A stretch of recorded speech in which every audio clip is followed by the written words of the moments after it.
Okay students, अब एक example देखते हैं हम।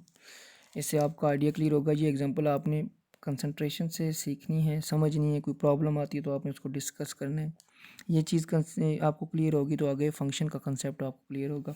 हमारे पास दो सेट्स थे, एक सेट ए था और एक सेट बी था। हमने कार्टेशियन प्रोडक्ट फाइंड किया like A cross B.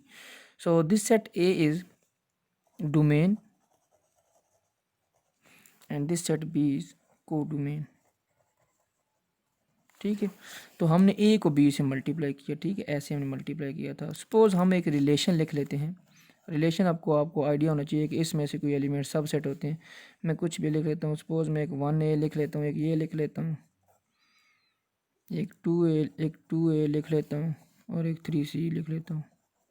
Relation में कितने भी एलिमेंट्स हो सकते हैं। ठीक है, अब मैं यहाँ आपको एक बात क्लियर करना चाहता हूँ। ये तो पता है ना, जो अगर मैं कहता हूँ कि इस रिलेशन की डोमेन क्या है और इस रिलेशन की रेंज क्या है तो वो आपको पता है।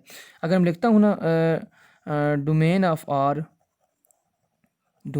आर, इसका मतलब है कि इस रिलेशन की डोमेन क्या है।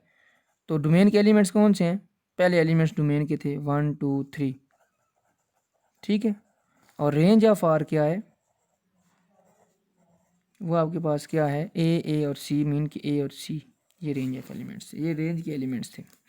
लेकिन अब ज़रा यहाँ अपने माइंड में रखनी है एक बात। यहाँ देखो वन मैंने जिस तरह आपको बताया था एक्स और वाई की कंडीशन बताई थी कि अगर आप एक्स की वैल्यू आप पुट करोगे, एक्स की वजह से आपको वाई मिला था, मीन कि आपने एक्स की वैल्यू 1 पुट की थी, वाई आपको कुछ भी मिल गया था। इसका मतलब है दिस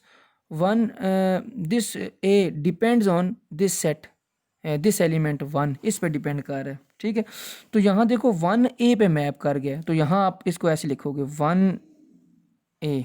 ठीक है ना, 1a पे। इसी तरह ये 2a पे मैप कर गया, ये ऐसे। इसी तरह ये 3c आपके पास हो गया, ये 3c हो गया। मैं अभी आपको मैं बता रहा हूँ कि ये मैपिंग हो जाए ना, जो एलिमेंट मैप हो जाए, 1a की वजह से मैप हो गया था ना, ये a मैप हुआ 1 की वजह से, तो ये रेंज का एलिमेंट्स होता है। ठीक है, ये रेंज का ये है सेट जो है ना, को डोमेन का सेट है। ये सारे एलिमेंट्स जो है ना, ये को डोमेन के एलिमेंट्स हैं। लेकिन जो मैप हो जाएगा हम उसको रेंज का एलिमेंट कहते हैं। और मैंने लास्ट लेक्चर में बताया था जो रेंज होती है वो सब सेट होती है को डोमेन की, उसी में से होता है। जो एलिमेंट मैप हो जाए वो रेंज होती है, और जो एलिमेंट बच जाए, अब देखो ये एलिमेंट बच गया है, ठीक है ना, तो हम इसको कहेंगे कि ये रेंज नहीं है, ये को डोमेन का एलिमेंट्स है। एलिमेंट ऑफ को डोमेन, ये को डोमेन का एलिमेंट है, रेंज नहीं है।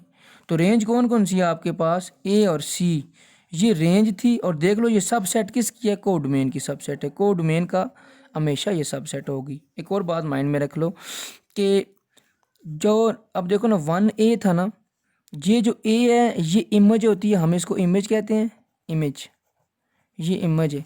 और ये जो है जिसने मैप किया a को, हम इसको प्री इमेज कहते हैं। क्या कहते हैं? प्री इमेज कहते हैं। ये प्री इमेज है। इसी तरह ये b किसी की भी इमेज नहीं है, और ये c जो है ना, ये किसकी इमेज है? इस 3 की, and 3 is a pre image of c। ठीक है, ये इमेज है किसकी? 3 की। ये अपने माइंड में रखनी है बातें कि कोड मेन और रेंज में क्या फ़र्क है। इंशाल्लाह हम